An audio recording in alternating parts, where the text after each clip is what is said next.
मुजफ्फर गढ़ से bureau chief Ahmad खोसा की रिपोर्ट के मुताबिक इलाकाई सहाफ़ियों के हकूक़ की जंग जारी रहेगी।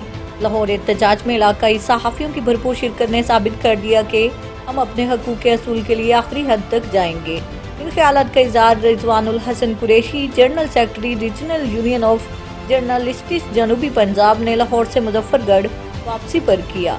रैली की क़यादत मरकजी सदर RQJ पाकिस्तान सैयद शफकत हुसैन गिलानी कर रहे थे।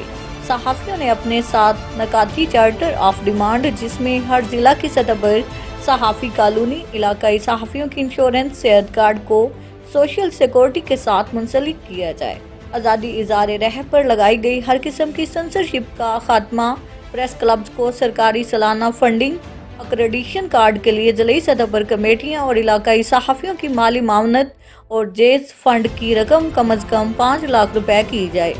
एहतजाजी रैली का मकसद सूबाई हुकूमत को इलाकाई सहाफ़ियों के मसाइल से आगाह करना और इलाकाई सहाफ़ियों के बुनियादी हकूक़ की जदोजहद का आगाज़ था।